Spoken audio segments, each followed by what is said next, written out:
The Tribunal Shadow. Spain, 1492, Toledo. The heavy wooden door creaked shut behind him. Diego de Vela, a schoolteacher accused of heresy, stood trembling in the dim corridor beneath the monastery of San Pedro. The air smelled of damp stone and old blood. He had been brought here not by crime, but by suspicion. He had spoken kindly of Jewish neighbors who had recently been forced to convert or flee. The Inquisitor, Fray Tomas, was known across Castile. Dressed in his black robes, he moved like a wraith behind the scenes of the trial, while the torturer, silent and efficient, prepared the tools. The inquisitors did not sentence immediately. First came the question, a euphemism for torture. The accused could be tortured not as punishment, but to extract truth. The irony was that those who screamed loudest were often believed to be the most guilty. Diego's wrists were bound behind his back, then pulled upward by a rope through a pulley. This was the strappado, a brutal method where the victim's arms were nearly dislocated. He tried not to cry out, but the pain burst like fire through his shoulders. He hung there, breath ragged, while the inquisitor read out verses from scripture. Other methods awaited those who did not confess. The rack, which stretched limbs until tendons snapped, and the taka, the precursor to waterboarding, where water was forced down a cloth in the victim's throat, simulating drowning. All in the name of God and purity. Many confessed to lies just to make the pain stop. Diego held on for 3 days, until he whispered what they wanted to hear, that he had attended a secret Jewish gathering. It wasn't true, but his voice was gone, his spirit broken. He was sentenced not to death, but to public humiliation, a procession in the auto da fe, wearing a yellow tunic of shame and a pointed cap. He was paraded through Toledo as an example of heresy's fate. Inquisitors claimed this was mercy. Toledo, summer of 1493. The plaza still reeked of burnt wood and wax. Diego stood barefoot in the dust, wearing the San Benito, a yellow tunic marked with crude black crosses. It scratched his skin like guilt. Children jeered. Vendors shouted insults. His former students averted their eyes. He was not alone. Alongside him marched others. A widowed seamstress who kept a Hebrew prayer book hidden in her wall, an old farmer whose meat was never salted on Fridays, and a boy no older than 16 who had refused communion. Each one bore a different scar from the sacred tribunal of the Holy Office of the Inquisition. Their crimes varied, but the punishment was the same, the slow erasure of their lives. Though Diego had escaped the fire, for now, he had not escaped the mark. He was now reconciliado, a term meaning reconciled with the church, but which in practice meant he would live as a branded man. He could no longer teach. His property had been confiscated. He was required to wear the San Benito every holy day, until death or pardon. He returned to what was left of his home, vandalized, looted, and watched. Each evening he sat in silence, listening for footsteps. Neighbors became informants. Friends disappeared overnight. The Inquisition worked not only through pain, but through fear, the fear of being next. The worst came not from torture, but from memory. He could still feel the strappado in his shoulders, tendons snapping like violin strings. But more than the pain, it was the sound, his own voice whispering lies. He had betrayed no one but himself, and yet it haunted him like a curse. One night, an old woman knocked on his door. She handed him a crust of bread and spoke only 2 words before vanishing back into the darkness. We remember. He would later learn she had once been a Marana, a crypto Jew, who had lost her children to the flames. Her words were not just comfort, they were resistance. In a world built on forced silence, memory itself became rebellion. Toledo, 1495. 2 years had passed since the tribunal had crushed Diego's name into dust. The yellow tunic had faded, but the suspicion hadn't. His neighbors called him El Marcado, the marked one. He had no job, no students, and no family left. But in the silence, something new had begun to grow, resolve. By night, he began to copy texts. Ancient Hebrew, Arabic philosophy, and Castilian poetry, words that had been outlawed or forgotten. His attic became a hidden library, lit by a single beeswax candle and guarded by silence. He had nothing left to lose, and so the act of remembering became his quiet rebellion. One cold evening, a familiar knock returned. The old woman. Her name was Reina. She brought others. Survivors. Conversos. Those tortured into silence, who now came seeking a voice. Among them was a sailor who had heard whispers of safety far to the east, in the Ottoman Empire, where Sultan Bayezid II had issued an invitation to Spain's Jewish exiles. "The Sultan calls us learned people, not vermin," the sailor said. "There, you can teach again." Escape was unthinkable. It was heresy. It was treason. It was hope. Spring, 1496, Valencia, Spain. Disguised as merchants, they traveled south to the coast. Diego carried nothing but a small chest.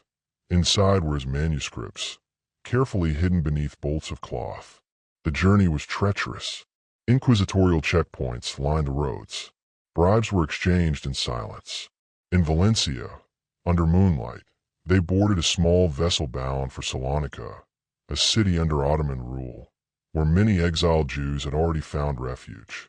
As the ship pulled away, Diego looked back one last time at the Iberian coast. His homeland, drenched in fear and fire, grew smaller on the horizon. Salonika, Thessaloniki, Ottoman Empire, 1497. He arrived not as a refugee, but as a teacher. In a small school above a spice merchant shop, Diego de Avila taught philosophy, languages, and ethics. His students were sons and daughters of exiles, children born from fire and scattering. Together, they rebuilt what the Inquisition had tried to erase. One day, a boy asked him if the stories of the Inquisition were true. Diego paused, then said, "Yes, but truth alone won't save us. We must remember, so it cannot return." He no longer wore the yellow tunic, but he kept it, hidden in a wooden chest beside his manuscripts, as a reminder, not of shame, but of survival. Salonika, 1530. 30 years had passed. Diego de Avila was now an old man. His beard had turned silver, his hands trembled when he wrote, but his voice remained steady. He had become a respected rabbi and scholar, not by title, but by deed. His home above the spice shop had grown into a yeshiva, a place of learning, where students came from across the Levant to study scripture, logic, and law, and to listen to stories. Every Sabbath evening, he would gather his pupils by candlelight and open a small leather-bound book. It was his Sefer HaZikaron, the Book of Remembrance.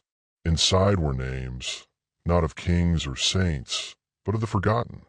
Women burned in Toledo, children vanished in Seville, men like himself who had confessed under the whip and never forgave themselves. He read them aloud, one by one, not as martyrs, but as people. Some had been merchants, scribes, singers, bakers. Some had broken, some had resisted. All had mattered. One student, Ezra, once asked him, "Rebbe Diego, why remember what brings pain?" Diego closed the book softly. "Because forgetting," he said, "is the final torture." Later that year, a ship arrived from Constantinople, carrying printed pages, the Talmud, Maimonides, poetry by exiles. Among them was a letter addressed to Diego, a royal decree offering land for a new school. His work had reached the Sultan's ears, but Diego knew his time was nearly done. So he passed the Sefer HaZikaron to Ezra, and with it, a charge. Teach them not just to know, teach them to remember. Istanbul, 1560. The printing press clattered in the stone-walled cellar beneath the Jewish quarter of Istanbul. The air was thick with ink and parchment dust. A young man, no older than 20, held in his hands an aged, handwritten manuscript. It was titled, Sefer HaZikaron, Names from the Fire. His name was Ezra ben Vela, grandson of Diego de Vela. Ezra had never met his grandfather, but he had memorized every page of his book of remembrance. Now, as a printer and scholar, he was determined to do what Diego could not, give their names permanence beyond candlelight whispers. He worked with a circle of Sephardic printers and scribes, refugees from Thessaloniki, Fez, Amsterdam. They were part of a quiet revolution, a Jewish press in the heart of the Ottoman Empire, where memory would no longer be silenced by fire or fear. But danger still lingered. The Inquisition had followed the exiles across borders. Portuguese officials had begun compiling lists of Judaizers abroad. Even in Istanbul, spies walked among markets and synagogues. Books like Ezra's were considered dangerous, documents of resistance, proof that the tribunal had not destroyed everything. One night, a stranger arrived at Ezra's door, a woman wrapped in a black traveling cloak. Her name was Miriam Al-Ghazali, a Moroccan-born translator who carried coded letters between Jewish enclaves in North Africa and Europe. She had heard of Ezra's project. "You don't understand," she said. "This is more than a book. In Venice, rabbis are being questioned.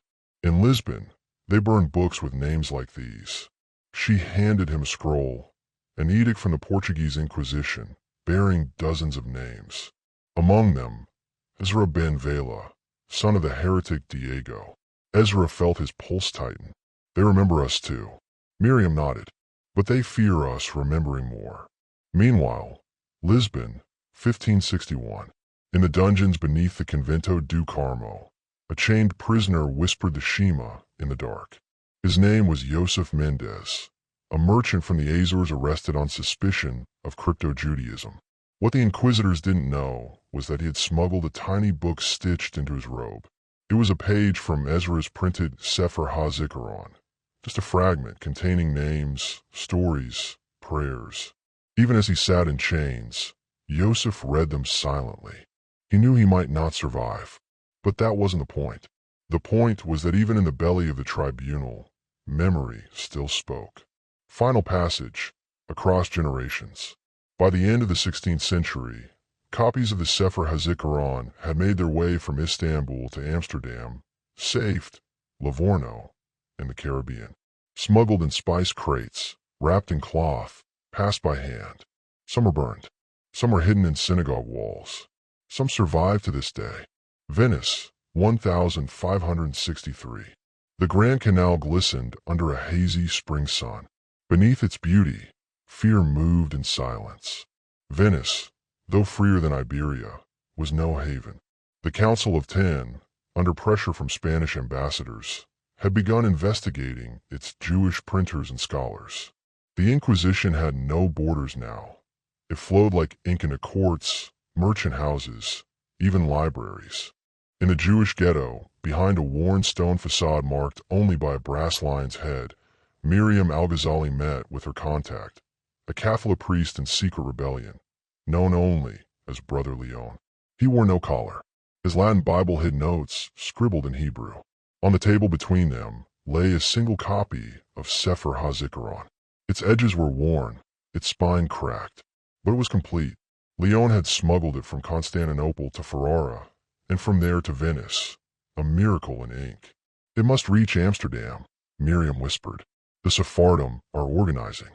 They need the truth, not just faith, but names. Names give us power." Leon frowned. "If this is discovered, the Doge will feed you to Rome." She smiled without humor. "They already fed my mother to Toledo's flames." Meanwhile, Amsterdam, 1565. The Netherlands was slowly becoming a sanctuary. The Protestant rebellion against Spain had opened cracks in the walls the Inquisition could not reach. Ezra ben Vela, now nearly 40, had fled the Ottomans after an assassination attempt in Salonika. A trusted student had been a Spanish informant. He had survived with Miriam's help, leaving behind his press but not his mission. In Amsterdam, he had begun again. His home on Vliegenberg Island doubled as a school and publishing house. Together with Miriam and a small group of exiled thinkers, they compiled what would become the Black Index, a codex of names, testimonies, and execution records, pulled from secret archives and survivor accounts. It was the most dangerous book in Europe. "We're not just preserving," Ezra said one night. "We are counterwriting history. They made us vanish. This makes us appear." Miriam added, "No memory is passive. To remember is to resist." Portugal, 1566. The crack begins. In a cramped cellar in Lisbon, a young priest in training named Domingos Rodriguez discovered a forbidden manuscript buried in the monastery archives. It was a rough Latin translation of Sefer HaZikaron. He had always questioned the Inquisition, its cruelty, its need for false confessions, its twisting of scripture. Reading the testimonies of men like Diego de Vela shattered the last of his illusions. Domingos left the monastery that same week, vanishing into the shadows. Within 2 years, he would appear in Amsterdam, not as a priest, but as a printer, helping to distribute the index across Europe. He would become one of the Inquisition's greatest embarrassments, a defector who preserved its secrets and exposed its crimes. Amsterdam, 1567.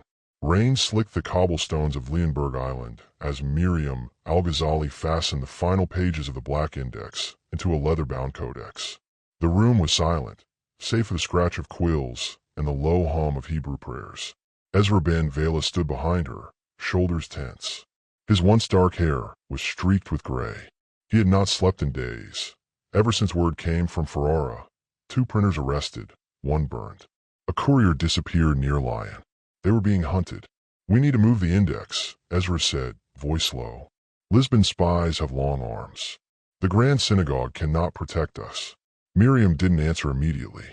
Her eyes were fixed on a name in the codex. Ruth ben Amram, burned in Cordoba, 1554.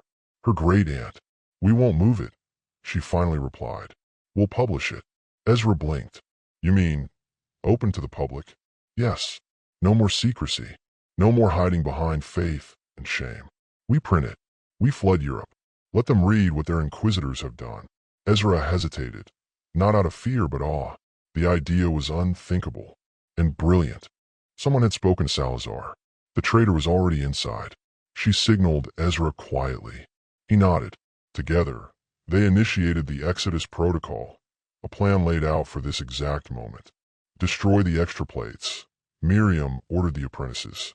Pack the master copy in the velvet satchel. Domingos meets us at the West Canal in 20 minutes. No talking. No mistakes. Outside, the sleet turned to snow.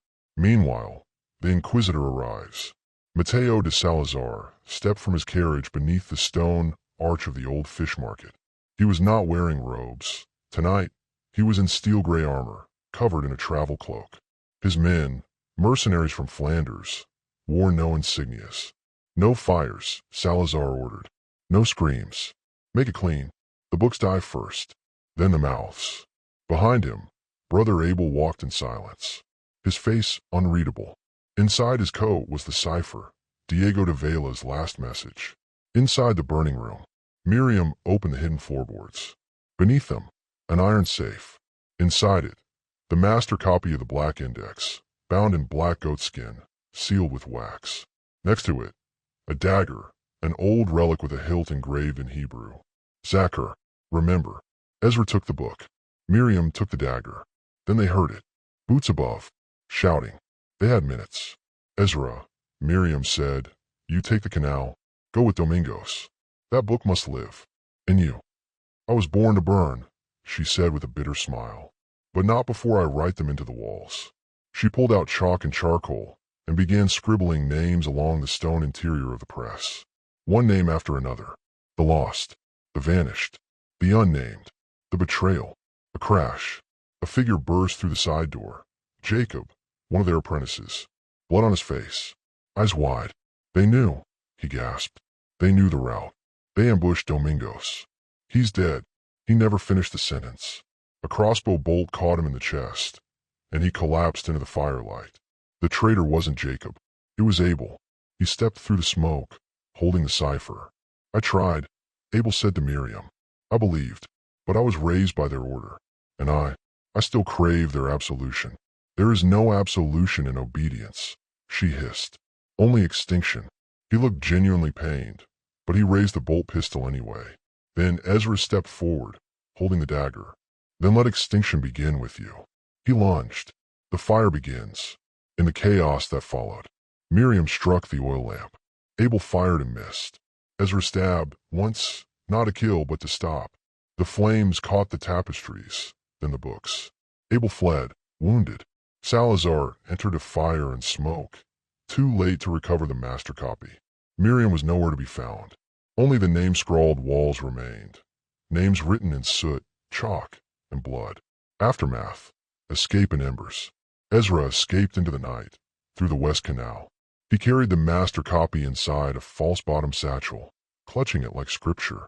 In the following days, Salazar declared the press a heretical den and burned it publicly in Dam Square. Miriam's body was never recovered. Some say she died in the fire. Others say she escaped, east, into the Balkans, or south to Morocco.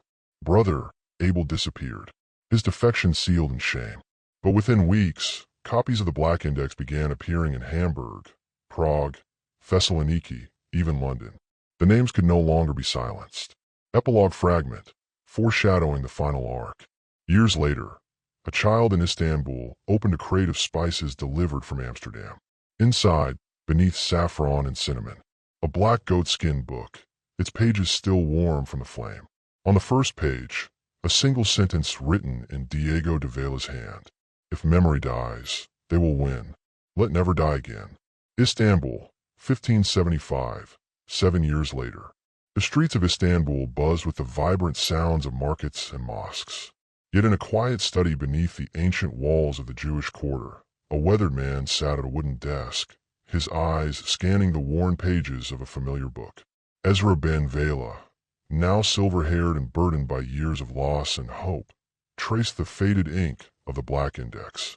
The codex was complete, scattered through Europe, smuggled across continents, hidden in the most unlikely places. But it was here, in this city, a crossroads of empires, where the final chapter would be written. A secret meeting. In the shadow of the synagogue, Miriam Al-Ghazali stepped into the dim light of the room. Time had changed her. Her face bore the marks of fire and exile, but her eyes still burned with the same fierce light. I thought you were gone, Ezra said softly. I nearly was, Miriam replied. But memory is stronger than fire. I returned to gather what remains, the last testament of those who would not be silenced. Murmurs of awe and fear rippled through the room. Some warned that printing it would bring death. Others argued the index was already too late, that Inquisition agents were already in the city. Then Miriam spoke. You fear truth because you were raised in a world ruled by lies. But we aren't here to survive. We're here to outlive them. The crowd stood. Silence fell. Then, a single clap. A man stepped forward from the back of the room. Brother Abel. Disguised, polite, sharp-eyed. He smiled warmly. I apologize for intruding, he said. But I believe one of you is printing a list of names that don't belong to you. Miriam froze. Ezra went pale. Abel reached into his coat, but not for a weapon. For a scroll. This, he said, is a cipher found in Lisbon. It contains additions to your index. Names your father recorded after his supposed death. Murmurs turned to gasps. Miriam narrowed her eyes. Why would your kind protect names? Abel looked at Ezra. Because some of us never truly belong to their kind. Revelation. Diego de Vela's final betrayal? That night, Ezra confronted Abel in private. Tell me, is my father alive? Abel didn't answer at first. Then, he lived, but not as the man you remember. The Inquisition broke him, and then used him. Ezra's breath caught. He was a cipher scribe. He helped record confessions. Names. He added to the flames. But before he died, he began copying names he believed didn't deserve to die. He sent them west, to protect them, to redeem himself. Ezra dropped into a chair. So the index is built on betrayal. Abel nodded. Built on betrayal, and used for justice. Amsterdam, winter 1568, 2 nights later. The storm rolled in just before dusk, a biting sleet that turned the canals into rivers of black glass. Inside the hidden press beneath Ezra's home, the final copies of the Black Index were being bound in haste. The smell of ink, glue, and firewood hung thick in the air. Miriam worked by lamplight, her fingers stained with print. Her mind wasn't on the books anymore. It was on the strange pauses in conversation, the glances over shoulders, the silent footsteps upstairs. Together, they prepared the final edition of the Black Index, a version now including not only names, but stories, testimonies, and songs. The voices of those who had been crushed under the Inquisition's shadow. The legacy. Our ancestors, Miriam said, could not speak freely.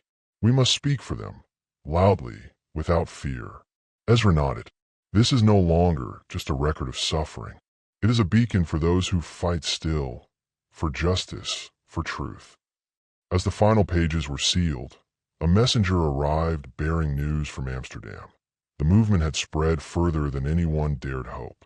Secret schools, underground presses, and hidden communities had risen, united by the book and the stories it carried. The final reckoning. Back in Lisbon, the once feared Inquisitor General Mateo de Salazar had fallen from power, his brutal reign discredited by letters, testimonies, and the very names he sought to erase. His legacy, like so many others, was now etched in a black index, a warning that tyranny never truly hides when memory survives.